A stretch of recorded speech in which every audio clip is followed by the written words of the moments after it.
Welcome to the federal Andhra Pradesh. మనం ఈరోజు delimitation పై పార్లమెంటులో బిల్లు వీగిపోవడం మీద చర్చించదలుచుకుందాం. మన స్టూడియోకు సిపిఎం రాష్ట్ర కార్యదర్శి వర్గ సభ్యులు సిహెచ్ బాబురావు గారు, అట్లాగనే సీనియర్ అడ్వకేట్ వై కోటేశ్వరరావు గారు మన స్టూడియోలో ఉన్నారు. సార్, మీకు నమస్కారం. నమస్తే అండి. మనం డీలిమిటేషన్ బిల్లు గురించి ఈరోజు చర్చిద్దాం సార్. అసలు డీలిమిటేషన్ బిల్లును ఇప్పటికిప్పుడు కేంద్ర ప్రభుత్వం ఎందుకు పెట్టాలని భావించిందంటారు బాబురావు గారు? ఏం లేదండి, నమస్తే. మహిళా బిల్లుని మహిళల భుజాన మీద నమస్తే కామ్రేడ్ బాబురావు. డీలిమిటేషన్ అనేటువంటి వాళ్ళ కుట్రని అమలు చేయడానికి ప్రయత్నం చేశారు. ఇప్పటికే 2024 పార్లమెంట్ ఎన్నికలలో బీజేపీ కోరుకున్నది మాకు 400 సీట్లు ఇవ్వండి అని కోరారు. ఎందుకు అని అంటే అప్పుడే బీజేపీ నాయకులు కొంతమంది వెల్లడించారు, 400 సీట్లు ఇస్తే మేము రాజ్యాంగాన్ని సవరిస్తామని. ఇప్పుడు రాజ్యాంగం యొక్క మౌలిక స్వరూపాన్ని మార్చే రకంగా దేశంలో ఉన్నటువంటి రాష్ట్రాలకి, సామాజిక తరగతులకి, ప్రజలకి ఉండేటువంటి అధికారం లేకుండా చేయటం కోసం ఇది ఒక చట్టమే కాదు, ఒక నిబంధనే కాదు, రాజ్యాంగంలో ఉండేటువంటి మౌలిక స్వభావాన్ని మార్చడానికి చేసిన కుట్ర. అందుకే అయితే అలా చేయాలంటే దేశంలో వ్యతిరేకత వస్తుంది కాబట్టి మహిళా బిల్లు ముసుగులో మహిళల రిజర్వేషన్ల అమలు పేరుతో, అందుకని ఒక రకం కొంతమంది చెప్పారు, మహిళల కొంగు చాటున ఈ పార్లమెంటు సభ్యుల సంఖ్య పెంచుకోవటం, అలాగే నియోజకవర్గాల్లో మార్పులు తీసుకోవటం, ఇది రాష్ట్రాలకి ఉన్నటువంటి అవకాశాలని, ప్రత్యేకించి దక్షిణాది చిన్న రాష్ట్రాలు ఉండేటువంటి ప్రాతినిధ్యాన్ని ఒక పద్ధతి ప్రకారం తగ్గించి వాళ్ళకు అనుకూలమైన పద్ధతిలో రాబోయే కాలంలో చేసుకోవడానికి జరిగినటువంటి కుట్ర. అందుకే దీనికి ఈ మహిళా బిల్లు అనేటువంటిది ముందు అడ్డం పెట్టారు. ప్రజలను మభ్యపరుస్తున్నారు, గందరగోళం చేస్తున్నారు. వాస్తవంగా ఈ రోజున అటువంటి కుట్ర ఉంది. అంతేకాదు, ఎంచుకున్న సమయం కూడా ఎటువంటిదంటే హడావిడిగా అటు తమిళనాడు, బెంగాల్, పశ్చిమ బెంగాల్, అస్సాం ఈ రాష్ట్రాల ఎన్నికలు జరుగుతున్న సమయంలో ఆ ఎన్నికల్లో కూడా రాజకీయ లబ్ధి కోసం హడావిడిగా ఎన్నికల క్యాంపెయిన్ జరుగుతున్న సమయంలో ఇటువంటి కీలకమైనటువంటి బిల్లుల్ని ఇప్పటికిప్పుడు తీసుకురావాల్సిన అవసరం కూడా లేదు. అందుకే రాజకీయ ప్రయోజనాలకు తప్ప ఇది నిజంగా మహిళల ప్రయోజనాలకు కానీ లేదు దేశ ప్రయోజనాలు కానీ ఇందులో లేనే లేవని ఖచ్చితంగా చెప్పచ్చు. ఓకే సార్, అంటే ఇప్పుడు 2027లో మనకు కొత్త జనాభా లెక్కలు తీసిన తర్వాత డీలిమిటేషన్ అమలు చేస్తే సరే ఎవరికి ఎన్ని సీట్లు వస్తాయో అప్పుడు తేలిపోతుంది. లేదు, ఇప్పటికిప్పుడు అమలు చేయాలనుకున్నప్పుడు 50% మీకు సీట్లు అలాట్ చేస్తున్నామని చెప్పేసి అమిత్ షా గారు చెప్తున్నారు. కానీ దాని బిల్లులో చూపడం లేదు. మాకు ఒక అరగంట టైం ఇస్తే దాని బిల్లులో చూపిస్తామంటున్నారు. అసలుకి ఈ డ్రామా అంతా ఎందుకు ఆడాల్సి వస్తుంది? ఇది నిజంగా 50% ప్రస్తుతం ఉన్న సీట్ల మీద పెంపుదల అనేటువంటి ఉద్దేశం ఉందా లేదా అంటే, నిజంగా 50% సీట్ల పెంపుకోవాలని కూడా చాలా గ్యాప్స్ ఉన్నాయి. దానివల్ల కూడా కొంత నష్టాలు ఉన్నాయి.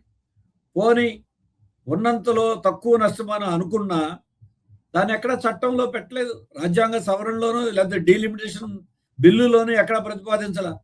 నోటి మాటలతో చెప్పడం ఏంటి, మీకు ఇన్ని సీట్లు పెరుగుతాయి ఏ రాష్ట్రానికి అంటే, చట్టం ఒకటి, బిల్లు ఒకటి, పార్లమెంట్ ముందు పెట్టినటువంటి బిల్లు ఒకటి, రెండు వాళ్ళ హామీలు వాళ్ళ మాటలు ఇంకో పక్క. అరగంటలో తీసుకురావటం ఏంటి? అరగంట కాకపోతే ఒక రోజు కూడా వాయిదా వేసేటువంటి అవకాశం అధికార పక్షానికి స్పీకర్ గారిని అడిగితే ఇస్తారు. అవును. ఒక నూతన ప్రతిపాదనలతో పార్లమెంట్కి ముందుకు రావచ్చు. అంటే ప్రజలని పక్కదారి పట్టించడం తప్ప, ప్రజల మభ్యపరచడం తప్ప నిజంగా వాళ్ళకి లేదు. రెండోది, ముందు నుండి ప్రతిపక్షాలు ఒక జాయింట్ సమావేశం జరపకపోయినా అఖిలపక్ష సమావేశం ముందు నుండి హెచ్చరిస్తూ ఉన్నాయి. దీనేదో ఇవాళకి వాళ్ళ ప్రారంభం కాల, దీనికి గతము నుండి కొన్ని రాష్ట్రాలకి నష్టం జరగబోతా ఉంది అని పార్టీలు, జనము, రాష్ట్ర ప్రభుత్వాలు, ముఖ్యమంత్రుల సమావేశాలు ఇన్ని జరిగితే ఇవాళ కొత్తగా అరగంటలో బిల్లు ప్రతిపాదనలు తీసుకురావడం ఏంటి? దీని ఉద్దేశం అది కాదు.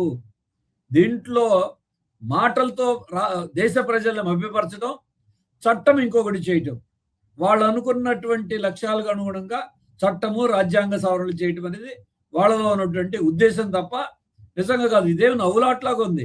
మేము పార్లమెంట్ అంత సీరియస్ అంశాన్ని, రాజ్యాంగ సవరణలు, చట్టాలు, డీలిమిటేషన్లు, దేశ భవిష్యత్తుకు సంబంధించిన అంశాలని ఏదో అరగంటలో, పావుగంటలో, చిత్తు కాగితాల్లో మార్చేట్టు మారుస్తామంటే వాళ్ళ వెనకాల ఉన్న దురుద్దేశం ఒకటి.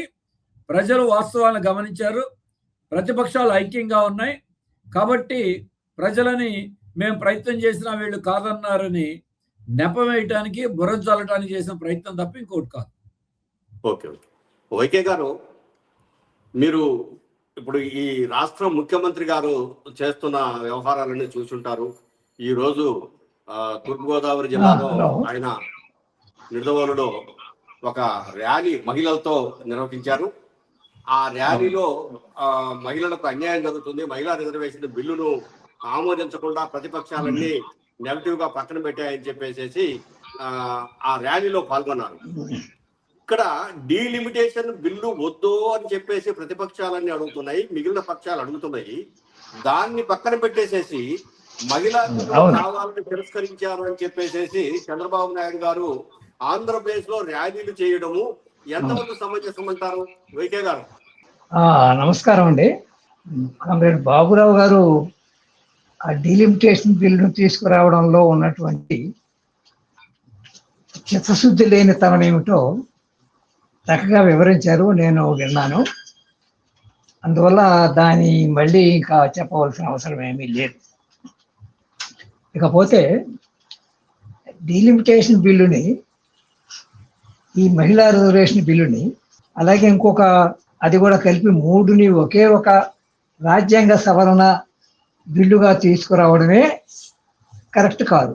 రాజ్యాంగ సవరణ చేయదలుచుకున్నప్పుడు దీనికి ఉండే ప్రాముఖ్యతని వివరిస్తూ ఆ రకమైనటువంటి బిల్లును ప్రతిపాదించాలి. చర్చించిన తర్వాత దాని మీద ఓటింగ్ తీసుకోవడం సబబు. అట్లా కాకుండా మహిళా రిజర్వేషన్ బిల్లుకి చాలా చరిత్ర ఉన్నది. 1996 నుండి అనేక సార్లు చర్చకు వచ్చింది. రాజ్యసభలో 2010లో పాస్ అయింది. అది లోక్సభకు రాకుండా వాయిదా పడుతూ వచ్చింది. మళ్ళీ 2023లో ఏదో చర్చకు వచ్చింది. దాని మీద మొత్తం మీద ఒక ఆమోదం వచ్చి అది ఏకగ్రీవంగా ఆమోదం అయిపోయి వెళ్ళిపోయింది. అప్పుడే ప్రతిపక్షాలు, నాకు బాగా గుర్తు, చాలా స్పష్టంగా ఎందుకు వచ్చే ఎన్నికల దాకా 34 దాకా ఎందుకు, 29 దాకా, 29లోనే ఎందుకు మనం ప్రవేశపెట్టకూడదని చాలా స్పష్టంగా బలంగా నిలవేశాయి. నిలవేసినప్పటికీ అమలు జరగడానికి సిద్ధపడకుండా మహిళా రిజర్వేషన్ బిల్లును దాటవేసిందే ఇప్పుడున్నటువంటి బీజేపీ ప్రభుత్వం అనేది అందరికీ తెలుసు. రెండోది ఏంటంటే, మహిళా రిజర్వేషన్ బిల్లు ఎలాగో రాజ్యాంగ సవరణ బిల్లే.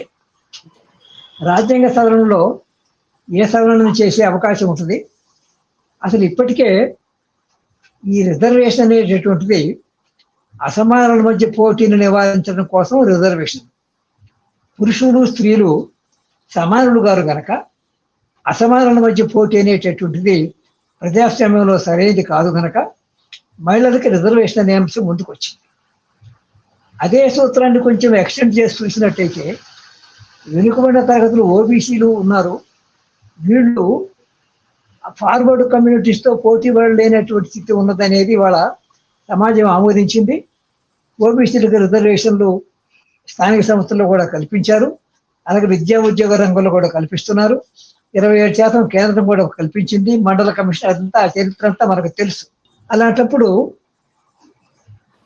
ఒరిజినల్ బిల్లులో కానీ 2010 బిల్లులో కానీ 2023 చట్టంలో కానీ ఇప్పుడు మళ్ళీ ప్రవేశపెట్టినటువంటి ఈ మహిళా అమెండ్మెంట్లో కానీ ఓబీసీలకి రిజర్వేషన్లు కోటా కల్పించడం అనే అంశం లేకుండా తీసుకురావడం అనేది ఇది సామాజిక న్యాయ సూత్రానికి విరుద్ధం. బలహీన వర్గాలు బలవంతులు పోటీ చేయకూడదు అనేటటువంటి సూత్రం ఏ సూత్రం అయితే పురుషులకి స్త్రీలకి వర్తింపజేసి ప్రవేశపెట్టారో అదే సూత్రం బలహీనులు బలవంతులు మధ్య పోటీ కరెక్ట్ కాదని అదే సూత్రం ప్రకారం ఓబీసీ మహిళలకు కూడా ప్రత్యేక కోటా కల్పించడం అనేది అదే సూత్రం. దాన్ని ఆనాడు కల్పించలేదు, ఈ రోజు కూడా కల్పించకుండా దాటవేస్తున్నారు. కాంగ్రెస్ పార్టీ కూడా ఒక అమెండ్మెంట్ పెట్టచ్చు కదా, పెట్టలా. సభలో మాట్లాడేటప్పుడు ప్రస్తావనగా చేయటం తప్ప కాంగ్రెస్ పార్టీకి నిజంగా ఓబీసీ అది మాట్లాడిన దానిలో కనుక చిత్తశుద్ధి ఉంటే వాళ్ళు ఏం చేయాలో ఒక అమెండ్మెంట్ పెట్టాలి. అమెండ్మెంట్ పెట్టలేదు. అమెండ్మెంట్ పెట్టకుండా మేము బిల్లుని ఆమోదించడానికి మేము సిద్ధంగా ఉన్నామని చాలా స్పష్టంగా చెప్పారు. అంటే అర్థం ఏమని, ఏ బిల్లు అయితే 2023లో చట్టమైందో ఓబీసీ మహిళలకి స్థానం లేకుండా చేశారో అదే బిల్లుని ఇప్పుడు కూడా మేము యథాతథంగా ఆమోదించడానికి సిద్ధంగా ఉన్నాం చెప్పడం ద్వారా బీజేపీ స్టాండ్కి కాంగ్రెస్ స్టాండ్కి ఏమి తేడా మనకేం కనపట్లేదు కదా. కనుక ఇవాళ ప్రధానంగా చర్చించవలసిన అంశం ఏంటంటే, ఒకటి చెప్పండి.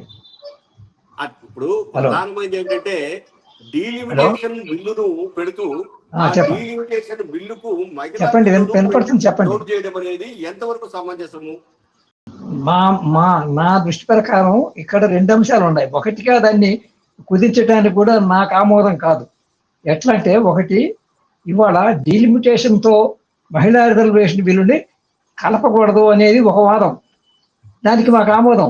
ఎందుకంటే ఈ రెంటిని కలపడం ద్వారా చిన్న దాన్ని గందరగోళం చేసి ఈ ముసుగులో మహిళల అంటే సానుభూతి ఉంటుంది కదా, మహిళల్ని వ్యతిరేకించిన వాళ్ళు ఇవాళ వారి రాష్ట్రం అంతా ఆందోళన చేస్తున్నారు, దేశం అంతా ఆందోళన చేస్తున్నారు. ఇది ఒక బూటకమైనటువంటి ఆందోళన కదా. ఆ బిల్లుకు వాళ్ళు వ్యతిరేకం కాదు. ఆ చట్టానికి 23లోనే వాళ్ళు ఆమోదించారు. ఇప్పుడు కూడా మేము ఆమోదిస్తాం చాలా స్పష్టంగా చెప్పారు. మొన్న working committee, Congress working committee సమావేశంలో కూడా మేము మహిళా రిజర్వేషన్ బిల్లుకు మేము అనుకూలమే చాలా కుండబద్దలు కొట్టి చెబుతున్నారు. అక్కడ ఎవరికి అనుమానమే లేదు. విషయం ఏంటంటే, దాన్ని అడ్డం పెట్టుకొని ఈ డీలిమిటేషన్ బిల్లు కూడా పాస్ చేయించుకోవాలనేది కమ్రేడ్ బాబురావు చెప్పినట్టుగా చాలా క్లియర్ అది. ఎందుకంటే దీన్ని వ్యతిరేకిస్తారు కాబట్టి రెండు కలిపి గుంపులో గోవిందగా చేయించుకోవాలనే ప్రయత్నం చేశారు. మా ఆలోచన అక్కడలో ఆగటం లేదు మిత్రులారా, అర్థం ఉందో లేదు. మా ఆలోచన ఏంటంటే అంతటితో చర్చ ఆగిపోకూడదు. ఓబీసీ రిజర్వేషన్స్ కూడా కోటా కూడా కలపాలనే అంశాన్ని మీద బలమైన చర్చ జరగవలసిన అవసరం ఉంది. అన్ని పార్టీలు తమ స్టాండ్ ఏమిటో చెప్పవలసిన అవసరం ఉంది. ఈ విషయంలో మా ప్రత్యేకమైన అభ్యర్థన ఏమిటంటే, కమ్యూనిస్ట్ ఉద్యమం దీన్ని ముందుకు తీసుకొచ్చి బలహీన వర్గాల పక్షాన ఉండే ఉద్యమం కాబట్టి చేయాలని కూడా వాళ్ళకి మా ప్రత్యేకమైన విజ్ఞప్తి కూడా ఉంది. కనుక మేము ఒక అంశంగానే దీన్ని చర్చించడానికి కరెక్ట్ కాదు, 2 అంశాలు కలిపి చర్చించాలా. ఓబీసీ రిజర్వేషన్ చాలా కీలకమైన అంశం. దాన్ని మనం ప్రవేశపెట్టడానికి రేపైనా దానికి సిద్ధపడాలని మా అభ్యర్థన.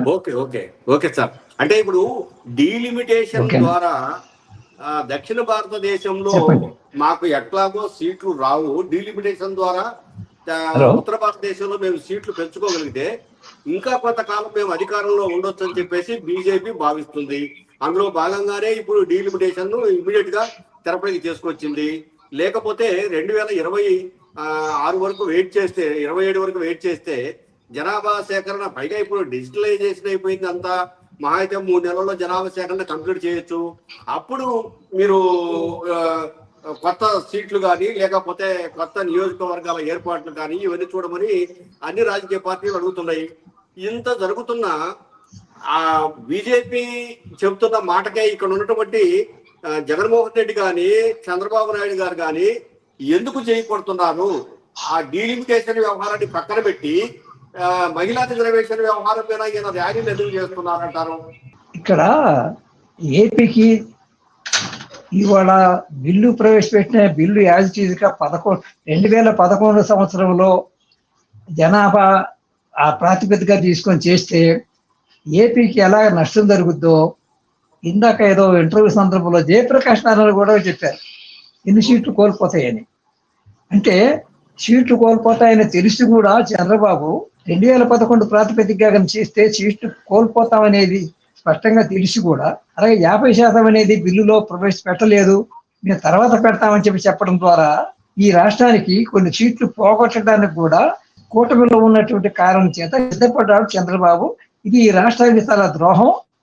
ఈ రాష్ట్రానికి రావాల్సినటువంటి కోట రాకుండా కూడా పోయేటటువంటి పరిస్థితులు కూడా అంగీకరించి 2-3 స్థానాలు తగ్గినా కూడా పర్వాలేదనే దృష్టితో ఆ బిల్లును బలపరిచేలా చిత్తపడ్డాడు అనేది ఈ అంశాన్ని ఈ రాష్ట్రంలో చాలా పెద్ద ఎత్తున ప్రచారం చేసి ఈ చంద్రబాబు ముఖ్యమంత్రి తీసుకున్న వైఖరి ఏ విధంగా ఈ రాష్ట్రానికి డీలిమిటేషన్ సందర్భంగా కూడా ఎలా నష్టమో విపులంగా చెప్పవలసినటువంటి బాధ్యత, క్యాంపెయిన్ చేయవలసిన అవసరం ఈ రాష్ట్రంలో బలంగా ఉందని నేను అభిప్రాయపడ్డాను. మహిళా రిజర్వేషన్ సంబంధించి మాత్రమే కాదు, డీలిమిటేషన్ కూడా యాజిటీజ్ గా బిల్లును ఒప్పుకున్నట్లయితే, ఇవాళ చంద్రబాబు నాయుడు ఏదైతే చెప్పాడో దాన్ని కనుక ఒప్పుకున్నట్టయితే ఈ రాష్ట్రానికి కొన్ని స్థానాలు కోల్పోవడానికి కూడా సిద్ధపడ్డాడు అనేది. చెప్పండి వెంకటేశ్వర గారు. సార్ బాబు గారు, ఇప్పుడు వాస్తవంగా డీలిమిటేషన్ ఇప్పటికిప్పుడు అమలు చేస్తే ఆంధ్రప్రదేశ్ రాష్ట్రానికి ఇంకొక 5 సీట్లు కోల్పోతారు తప్పనిసరిగా, పార్లమెంట్ సీట్లు అనేది ఒకటి సార్. అందులో వాస్తవం ఏంటంటారు? అంటే ఇక్కడ మీరు ఇందాక వేసిన ప్రశ్నలో రాష్ట్రంలో ఉన్నటువంటి అధికార కూటమిలో ఉన్న టీడీపీ, జనసేన రాష్ట్ర ప్రయోజనాలను విస్మరించి, రాష్ట్ర ప్రయోజనాలే కాదు దక్షిణాది రాష్ట్రాల ప్రయోజనాలని గాలి కొదిలేసి, దేశంలో ఉన్నటువంటి అసలు రాష్ట్రాల హక్కులనే గాలి కొదిలేసి కేంద్రాన్ని, మోడీని నిస్సిగ్గుగా బలపరచమనేది ఆ పార్టీలకు ఆత్మహత్యా సదృశ్యం. అదే కాదు, వైసీపీ పార్టీ అటు చంద్రబాబు నాయుడు గారు, పవన్ కళ్యాణ్ గారు, ఇటు జగన్మోహన్ రెడ్డి గారు పోటీ పడి మరీ ప్రతిపక్షాలను విమర్శించడం, మీరు చెయ్యలేక కేంద్రానికి లొంగిపోయి కేంద్రం మీద పార్లమెంటులో పోరాడి ఈ ప్రమాదకర రాజ్యాంగ సవరణని ఓడించినటువంటి పార్టీలను విమర్శిస్తూ నాయకులు ఇవాళ ర్యాలీలు చంద్రబాబు నాయుడు గారు చేశారు, కూటమి పార్టీలు పిలిపించింది. జగన్మోహన్ రెడ్డి గారు పార్టీలు ఆత్మవిమర్శ చేసుకోవాలి అని ఆయన ప్రకటన చేశారు. చాలా విడ్డూరంగా ఉంది. ఆత్మవిమర్శ చేసుకోవాల్సింది మీరు, చంద్రబాబు నాయుడు గారు, పవన్ కళ్యాణ్ గారు, జగన్మోహన్ రెడ్డి గారు, ఆ పార్టీలు ఆత్మవిమర్శ చేసుకోవాలి. వాళ్ళు చెప్తున్నారు ఏమని, ఇప్పుడు ఆమోదించకపోవటం వలన ఇటు మహిళా రిజర్వేషన్ల బిల్లుకి ఆటంకం వచ్చింది, 2 దక్షిణాది రాష్ట్రాలకి నష్టం జరిగింది. ఇప్పుడైతే 2011 50% పెరిగేది, రేపు వస్తే ఇంకా సీట్లు తగ్గిపోతాయన్నారు. ఇది పూర్తిగా తప్పు. అసలు 50% సీట్లు పెంచుతాము అని ఎక్కడుంది చట్టంలో? మీరు కూడా మోడీ కేంద్ర ప్రభుత్వం మోసం చేసినట్టు రాష్ట్రంలోనే ఈ పార్టీలు కూడా, ఈ పెద్ద నాయకులు కూడా మోసం చేయడం తగునా? మీరు చూడలేదా బిల్లు? మీరు బిల్లులో లేని విషయాన్ని అమిత్ షా గారు మీకు హామీ ఇచ్చారా? దేశ ప్రజలకు చట్టంలో పేర్కొనకుండా నోటి మాట చెప్తే నమ్ముతారా? గతంలో ప్రత్యేక హోదా మాటలన్నీ ఏమైనాయి? అలాగే హిందీని రుద్దమని చెప్పినటువంటి హామీలు ఏమైనాయి? ఎన్నో విషయాలు చూసాం. ఇప్పుడు ఎన్నికల కమిషన్ గురించి చెప్పినటువంటి మాటలన్నీ ఏమైనాయి? మరి వాళ్ళ మాటలు నమ్మి మీరు నమ్మి దేశం అందరినీ నమ్మాలని చెప్పడం కరెక్ట్ కాదు. అందుకే 50% వాళ్ళు ఇచ్చేస్తా అన్నట్టు, చట్టంలో ఉన్నట్టు, దాన్ని కాదంటే నష్టం జరుగుతుంది అన్నట్టు భ్రమింపజేయటం, మోడీతో కలిపి వీళ్ళు కూడా చేయటం అని చాలా బాధాకరమైన విషయం. ప్రాంతీయ పార్టీలు, రాష్ట్ర ప్రయోజనాల కోసం పుట్టిన పార్టీలు కనీసం మీ పార్టీల ప్రయోజనాలను దృష్టిలో పెట్టుకున్న రేపు మీరు మాట్లాడాల్సిన పరిస్థితిలో ఉంటే, మీరు మాట్లాడలేకపోతే, చేత కాకపోతే సైలెంట్ గానే ఉండండి. మళ్ళీ పార్లమెంటులో పోరాడిన పార్టీలను విమర్శించడం అంటే ఇది ఏమాత్రం కూడా తగినటువంటి పని. అలాగే 2011 జనాభా లెక్కల ప్రకారం నష్టపోతాం ఖచ్చితంగా. దక్షిణాది రాష్ట్రాలకి ఇవాల్టి వరకు ఉన్నటువంటి 24% నిష్పత్తి 20% పడిపోతుంది. అవును. ఉత్తరాది రాష్ట్రాల యొక్క నిష్పత్తి అది 38% నుండి 43% పెరుగుతుంది. రెండోది ఇందులో ఉన్నటువంటి ఇంకో మతలబ్ ఏంటి? 2011 కాదు, 2027 జనగణనే కాదు, ఎప్పటికప్పుడు జరిగేటువంటి జనగణన ఆధారంగా చేసుకుని ఈ మార్పులు పార్లమెంటు చేయటానికి కూడా అవకాశం ఈ చట్టం కల్పిస్తా ఉంది. అవును. అవును. అంటే అది ఎప్పటికప్పుడు జనగణనప్పుడల్లా జనాభా పెరిగే రాష్ట్రాల్లో ఇంకా నష్టం జరుగుతుంది. ఇది ఇందులో ఉన్న విషయం. మామూలుగా ఉన్నటువంటి చదువుకునే వాళ్ళు గమనించగల విషయం ఈ పార్టీలు గమనించలేవా? అందుకే ఇది దీర్ఘకాలిక ప్రమాదం. తక్షణం ఏదో సీట్ల గురించే కాదు, ఇది రాబోయే కాలంలో వాళ్ళ బలాన్ని పెంచుకోవడం ద్వారా అధికారాన్ని కైవసం చేసుకోవడమే కాదు, రేపు 3/2 మెజారిటీ సాధించి ఈ విషయాలనే కాదు, రాజ్యాంగంలో ఉన్నటువంటి మౌలిక విషయాలన్నిటిని సవరించాలని వాళ్ళ ఉద్దేశం. అవకాశం దొరికితే రిజర్వేషన్ ఎత్తేయాలనేది బీజేపీ ఆర్ఎస్ఎస్ కుట్ర. అలాగే రాష్ట్రాలను తీసేసి ఇప్పటికే చెప్తున్నారు జమిలీ ఎన్నికలైన విషయం. అధ్యక్ష తరహా పాలన గురించి బీజేపీ యొక్క స్వరూపం ఉంది. రాష్ట్రాలను ముక్కలు చేయటం, 100 రాష్ట్రాలు ఉండాలి ఆర్ఎస్ఎస్ విధానం. ఇవన్నీ రేపు వాళ్ళకి ఇప్పుడు సింపుల్ మెజారిటీనే కాదు, 3/2 కిందసారే 400 సీట్లు అడిగారు. ఇప్పుడు ఇవన్నీ జరిగితే కొన్ని రాష్ట్రాలు పూర్తిగా వ్యతిరేకంగా ఉన్న జనం వాళ్ళకి అనుకూలమైన రాష్ట్రాల ద్వారా పూర్తి మెజారిటీనే కాకుండా 3/2 చేయటం, రాజ్యాంగంలో ఉన్న మౌలిక విషయాల్ని ఒక పచ్చి నిరంకుశత్వాన్ని పార్లమెంటు ద్వారానే ఆమోదింపజేసేటువంటి ప్రమాదం రేపు రాబోయే కాలంలో చాలా ఉంది. అందుకనే నిన్న పార్లమెంటులో దీన్ని ఓడించడం అనేది ఒక విపత్తుని, ఒక ప్రమాదాన్ని అడ్డుకున్నది. ఇదేదో ఒక రాజ్యాంగ సవరణని ఓడించడమే కాదు, ఇది దేశానికి భవిష్యత్తులో ప్రమాదాన్ని ఎదుర్కొని ఒక విపత్తు నుంచి తక్షణం బయటపడ్డాం. కానీ దీని ప్రమాదం మాత్రం అటు పార్లమెంట్ లోపల బయట ఇంకా చాలా ఎక్కువ ఉంది.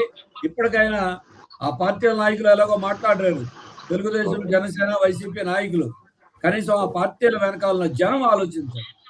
మీరు ఆ పార్టీల మీద కూడా ఒత్తిడి తీసుకురండి.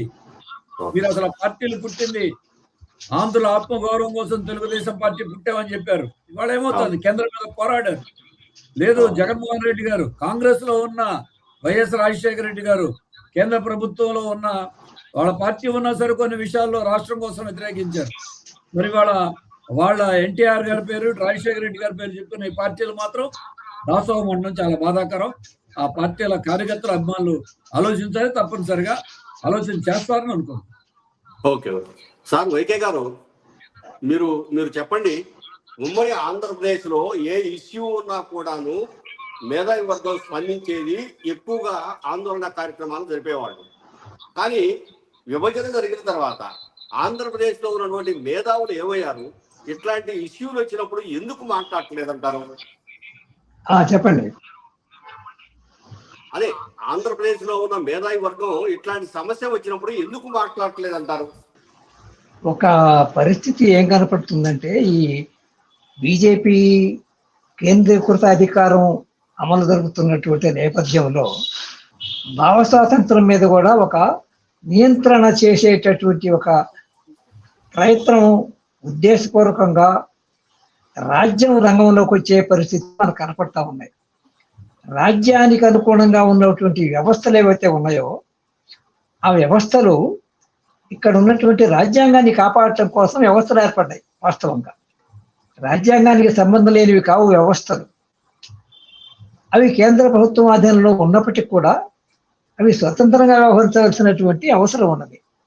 ఉదాహరణకి ఎలక్షన్ కమిషన్ తీసుకోండి. ఎలక్షన్ కమిషన్ ఈ రోజున బీజేపీ వింగ్గా మారిపోయింది. తర్వాత ఎలక్షన్ కమిషన్ కాన్స్టిట్యూషన్ నిర్మాణంలోనే సుప్రీంకోర్టు చీఫ్ జస్టిస్ ఉండేవారు ఒకప్పుడు. సుప్రీంకోర్టు చీఫ్ జస్టిస్ గారిని కూడా తొలగించేసేసి తమకు అనుకూలమైనటువంటి, తమకు నచ్చినటువంటి వ్యక్తుల్ని అంత పెద్ద రాజ్య ఎన్నికల నిర్వహణ అనే రాజ్యాంగ వ్యవస్థలో దాన్ని తారుమారు చేశారంటే, ప్రజాస్వామ్యాన్ని ఏ విధంగా తారుమారు చేసే ప్రయత్నం, నియంతృత్వం వైపుగా, నియంతృత్వాన్ని కూడా దాటినటువంటి ఒక ఫ్యాసిస్ట్ వైపుగా రాజ్య వ్యవస్థను ఏ విధంగా మలుస్తున్నారో మనకు అర్థమవుతున్న నేపథ్యంలో మేధావులుగా ఉండేటువంటి వాళ్ళు లిబరల్ మేధావులుగా ఉంటారు. తమ అభిప్రాయాన్ని చెప్పడానికి సిద్ధంగానే ఉంటారు, చెప్పడం ఇష్టపడతారు.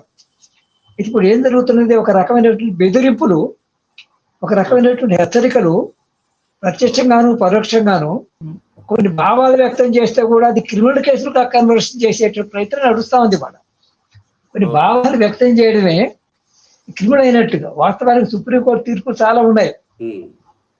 భావాలు చెప్పడం అనేటటువంటి స్వేచ్ఛ ఆర్టికల్ 25 ఉన్నది. Freedom of religion and freedom of conscience కూడా ఉంది. కేవలం ఫ్రీడమ్ ఆఫ్ రిలిజియనే కాదు, ఆర్టికల్ 25 లో ఉన్నది. ఫ్రీడమ్ ఆఫ్ కాన్షియన్స్ అంటే నీ భావజాలం, నీ ఏ రకమైన భావాలను కలిగి ఉండే అవకాశం ఆర్టికల్ 25 కల్పించింది. That's called freedom of conscience, more wider than freedom of religion. దాని మీద కూడా కంట్రోల్ చేసే పరిస్థితి ఉన్నప్పుడు మేధావులు ఇవాళ ఆ రకమైనటువంటి భావాలను వ్యక్తం చేయడానికి కొంచెం సంకోచిస్తూ ఉన్నారు. ఆ సంకోచించడానికి వీలుగా ఉండే వాతావరణం కాకుండా దాన్ని మార్చి ఒక పెద్ద మహా ఉద్యమం ఈ దేశంలో రావాల్సింది.